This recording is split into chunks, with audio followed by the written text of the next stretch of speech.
Shalom to my dear Chaverot, Wizo members from around the world.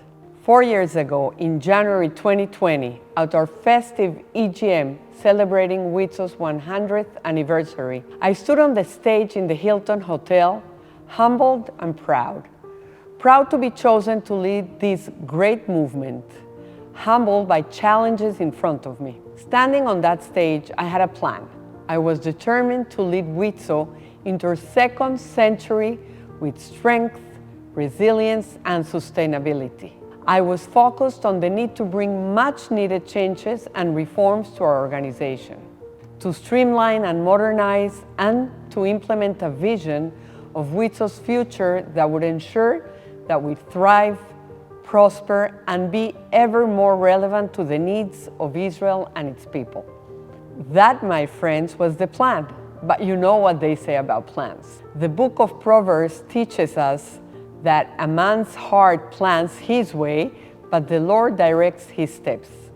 As always, though, it sounds better in Yiddish. Der Mensch tracht und Gott lacht. Man plans and God laughs. 7 weeks after that EGM, in March 2020, as the coronavirus was sweeping the planet, Israel shut down, triggering a series of cascading crises for Wizo, which consumed the first 2 years of my chairmanship. The memories of these terrible times have faded somewhat, thank God, and have also been pushed aside by the events of the past 3 months. But the COVID pandemic created chaos, fear, and uncertainty unlike anything any of us had ever known. It turned our lives upside down and sometimes seemed like it would go on forever. And just as life was beginning to return to normal, enough so that we could hold our annual MOR last January here in Israel and finally be together face to face in a joyous reunion of friends from around the world, October 7th happened. Our world has been turned upside down again. There are, of course, great and obvious differences between the pandemic and the Gaza war. But for Wizo, there are great similarities as well. In both cases, we were compelled to act immediately, vigorously and decisively. We needed strong leadership, and this was critical to the success of getting through the pandemic and getting through this war. When I talk about leadership, I am talking about a collective. I am talking about we. Yes, I am the chairperson, and it is my fiduciary and moral mandate to stand at the head of this organization and movement. To quote Harry Truman, the buck stops here. But to face up to the immense challenges we have faced in the past 4 years, in many ways the most challenging period for Wizo since the Holocaust, we needed and will always need a strong, united collective leadership. In Wizo, that means first and foremost the volunteers, leaders that comprise the World Wizo Executive, the leadership of Wizo Israel headed by Ora Korazim, and our 38 federations around the world. It means a talented, devoted, and hard-working professional management headed by our CEO Mira Mines, who has been at my side steering the Wizo ship through ferocious storms, nearly from the beginning. We survived the pandemic, and we will survive the trauma and shock of this war and this aftermath. We have to survive because Israel needs us to survive. But survival is not enough, not nearly enough. Coming into this position, I had several major strategic goals. First of all, sustainability. As the Mishnah teaches us, without flour there is no Torah. Without a sound and sustainable financial basis, Wizo cannot fulfill our promise to Israeli society. Therefore, we have devoted great efforts to streamlining our operations and minimizing our costs, not afraid to examine everything, including sacred cows that no one had dared to touch in the past. Was it easy downsizing our staff and saying a tearful goodbye to devoted employees? Of course not. But we had no choice. And we had no choice but to close a number of projects and institutions that had become a permanent financial burden, including daycare centers and other Wizo institutions. And we only closed these projects when we had exhausted every possible way to make them financially viable. But in a dynamic reality and a rapidly changing society, this is not always enough. At the same time, we're always looking for new opportunities, especially to open new daycare centers when we feel that the financial outlook is favorable to our long-term involvement. In certain cases, we found ourselves losing money operating institutions on behalf of the national and local governments, either because the basic funding model was wrong or the government was not fulfilling its contractual obligations to us. Either way, we had no choice but to tell the government, Wizo cannot provide these services at a loss, and if you want us to continue to serve, you will have to pay your fair share. Sometimes that worked and sometimes it didn't, but we are no longer willing to lose money operating services that the government has asked us to provide. Those days are over. More and more, we understand our tremendous value to Israeli society. We understand how much our great expertise, our vast experience, our history of excellence, and our sheer size and reach make us an indispensable actor in the provision of social welfare and educational services. Knowing this, we will stand strong and proud and demand our fair share. Our fierce commitment to efficiency and to vigorous financial management has paid off. Despite the chronic underfunding of our services by the Israeli government, we managed to survive the financial crisis triggered by the pandemic. And for the first time in anyone's memory, we finished both 2021 and 2022 with budget surpluses. These surpluses were modest, and we are now, again, facing major financial challenges due to the war. But the important thing is that we have proven that we are capable of dealing with everything that comes our way. This has involved a significant amount of organizational learning, a change in organizational culture, and sheer hard work and sacrifice by our professional and volunteer leadership. But sustainability does not only mean being financially responsible. It also means adapting to new realities, initiating new services to meet evolving needs. This is something that Wizo has always done, and it's why Wizo has always been such a central and relevant organization in Israeli life. From training women in agriculture to establishing Tipot Halav, baby care centers in pre-state Israel, to caring for new immigrants after the Holocaust, Wizo has always been there. The first shelters for women, youth centers all over the country, daycare centers in Air Force bases, hospitals, and workplaces. For 103 years, Wizo has always sought new opportunities to bring benefit to Israeli society while ensuring that these are sustainable for us to operate. And despite the crisis of these past 4 years, we continue to initiate, to innovate, to grow, and to lead the way. Here are some examples. Wizo Nachlat Yehuda Youth Village joined Nahalal and Hadassim in hosting the Jewish agency Naale program, where Jewish teenagers from around the diaspora come to live and study in our youth villages. This is a great Zionist enterprise, and Wizo is proud to be part of it. Last year, these 3 youth villages took in 75 refugee children escaping war-torn Ukraine and have found a warm and loving home in Wizo. Also, in Wizo Nachlat Yehuda, last year we opened the Tabasinik Family Emergency Center, which is a foster framework that is saving dozens of neglected or severely abused children who have been removed from their home by court order.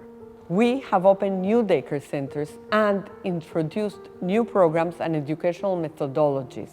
We're investing heavily in our human capital, in training, in engagement, in recruitment, recognizing that the quality and motivation of our professional teams is the key to the success of our services. And we are always seeking better and more effective ways to care for and educate babies and toddlers at this important age. The Israeli Federation, Wizo Israel, operates programs and services in communities throughout the country, 38 centers and 45 bigudiot, or second-hand shops. This army of thousands of devoted volunteers who have done great work during the war have taken important new social initiatives. One example is the innovative empowerment program initiated by Wizo Jerusalem, which brings together young ultra-Orthodox women and provides them with vocational training and life skills. In the area of protecting women and protecting their rights, Wizo is Israel's leader, and it's continually innovating new programs that address needs that the government has not provided responses for, especially in the prevention of domestic violence.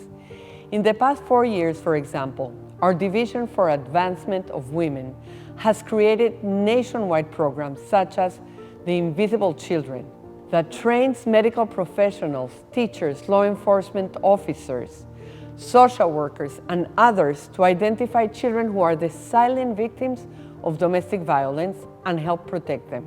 Perhaps the most dramatic example of Wizo stepping up to meet the critical needs happened at the beginning of the pandemic. When the lockdowns began and domestic violence exploded, we sprang into action. In the middle of the chaos of the first month of the pandemic, we initiated the creation of a national emergency shelter in our Beit Hois facility in Herzliya, in which abused women and their children could escape their violent partners, live in quarantine for 2 weeks, and then be placed in a regular shelter. No less than 430 women and children found refuge in this shelter during the year in which it operated. We will never know how many lives we saved or how much pain and suffering we prevented, but what we know is that we did something of vital importance that nobody else could do, only Wizo. We also continue to advance women's rights in the public arena. In the past 4 years, we have been instrumental in passing 2 very important pieces of legislation: a law promoting equal pay for women in the workplace and the electronic monitoring law to protect women from the violent partners by compelling the man to wear a monitoring device so that the police will know if he violates his restraining order. Wizo cares for Israelis from the crib to old age. And in the past 4 years, we have devoted special attention to our parents' home, a facility for the elderly with 110 residents between 75 and 105 years old, including 35 Holocaust survivors. We were very successful in protecting the residents during the pandemic.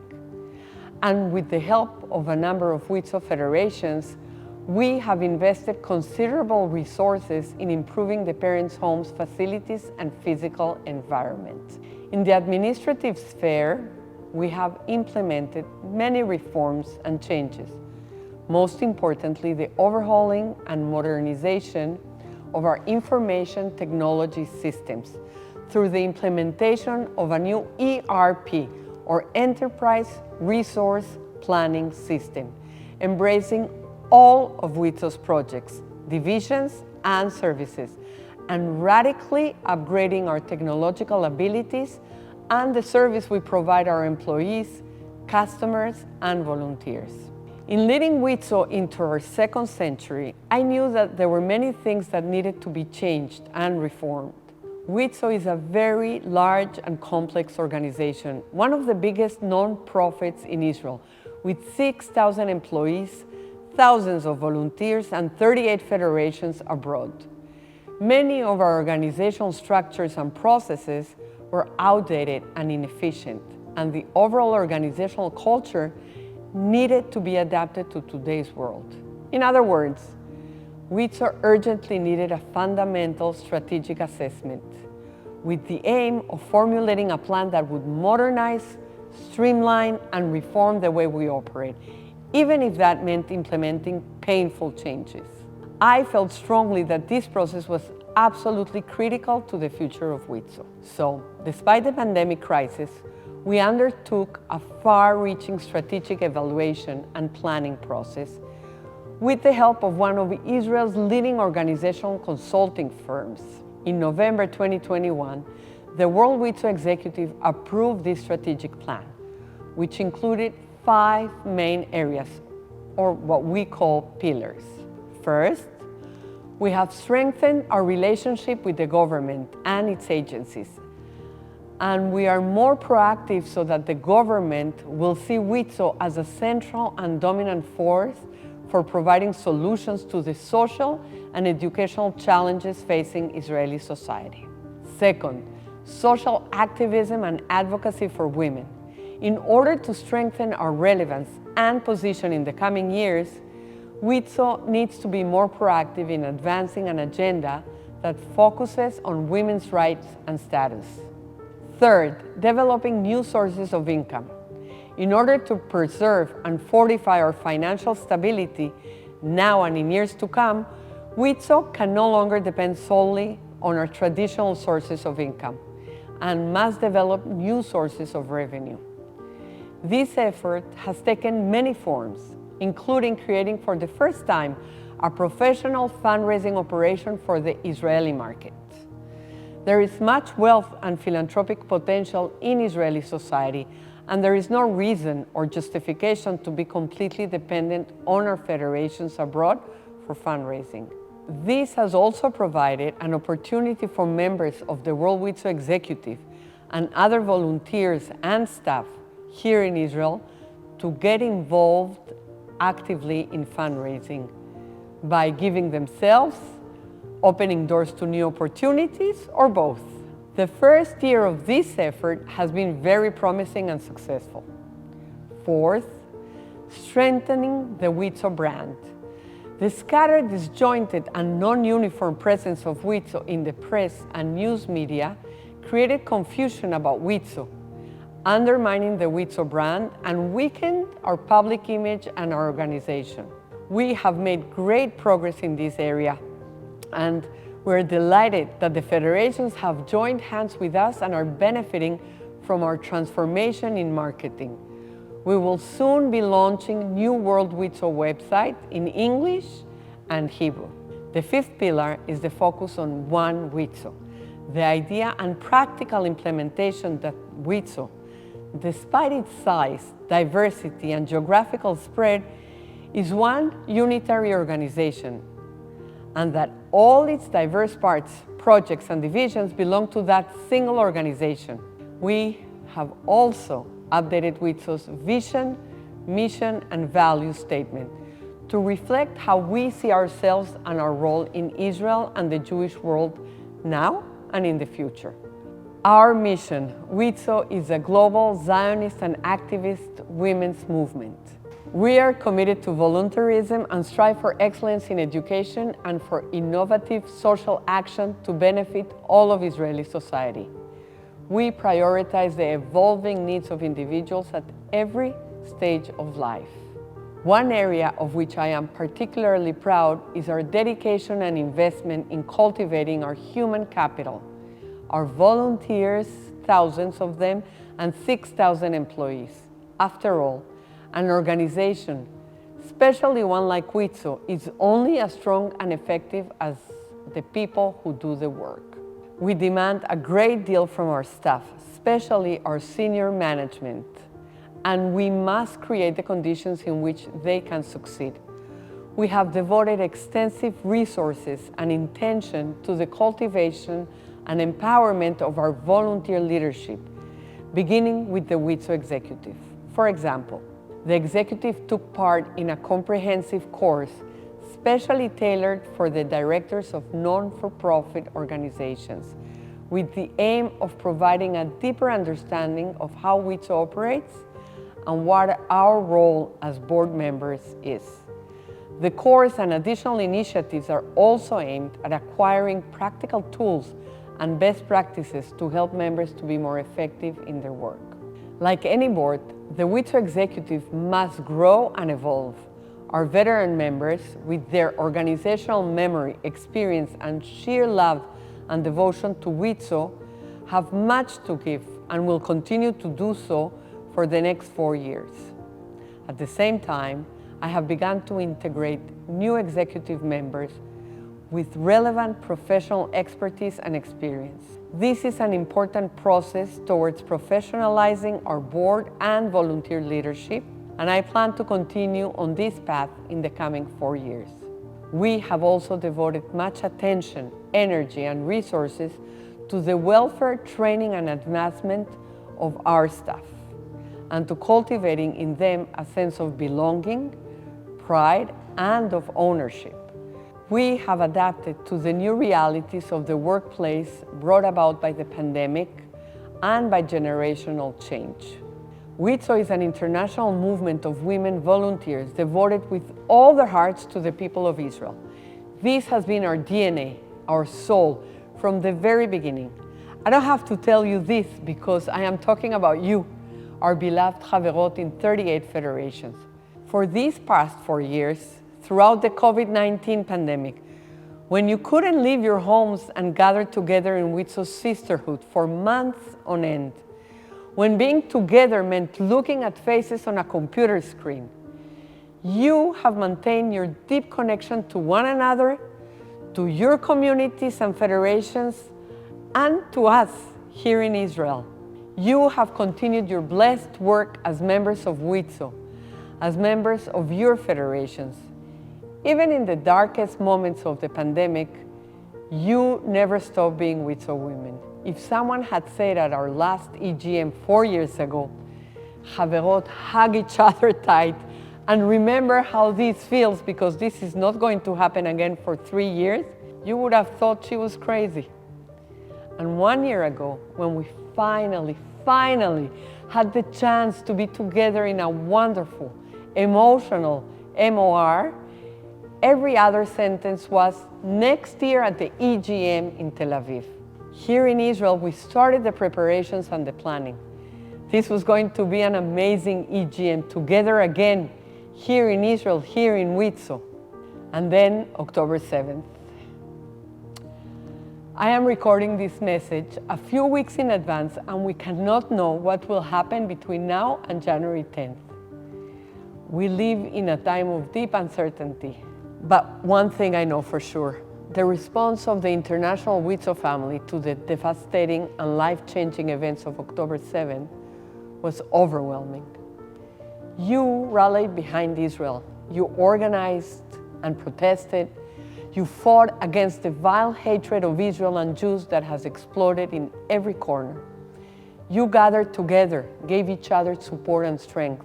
You organized incredible events, bring Jews and non-Jews together as people of decency and morality, outraged at the atrocities committed against us and at the unforgivable and inconceivable stupidity, ignorance, and moral bankruptcy of those who justified Hamas and negated our right to defend ourselves against a modern, jihadist version of Nazi barbarism and anti-Semitism. You stood at the head of the international chorus of people of goodwill the world over, chanting, "Bring them home." You scream out at the hypocrisy of international women's organizations led by the UN women who were silent in the face of the most horrific crimes committed against women. It was your unrelenting pressure that finally forced the UN 57 days too late to admit that maybe something was wrong and maybe it needed to be investigated. You have provided loving support and invaluable solidarity for the hundreds of thousands of Israelis forced from their homes in the Gaza envelope and in the north, and for the soldiers of the IDF who carry the existential burden of restoring Israel's security, of avenging the atrocities of October 7th, and of defeating an enemy who will slaughter us all. And of course, you also responded with unprecedented efforts and personal generosity in raising millions of dollars in a few short weeks for Wizo's emergency campaign. Being here in Israel and seeing the money pouring in every day, seeing your expression of solidarity was one of the most moving experiences of my life. And I know that all of us here in Israel feel the exact same way. Never in my life have I been prouder to be a Jew, to be part of this great people and nation, and to be part of Wizo. Never has the expression Am Israel Chai had more profound, urgent, and existential meaning. Sometimes it takes terrible tragedies and events to clarify for the world to see what is true and what is false, what is good and what is evil. And if we can say that there is a silver lining to October 7th, this would be it. There can be no doubt anymore of the true nature of the world we live in and of the peoples and nations we live among. There can be no doubt that Israel must always be strong and vigilant, that we cannot take our fundamental security in this land for granted, and that the state of Israel is essential and fundamental for the future of the Jewish people. And there can be no doubt that we can survive and flourish, recover and heal only if we are united. Beyachad nenatzeach. Together we will prevail. Thank you. Toda rabah.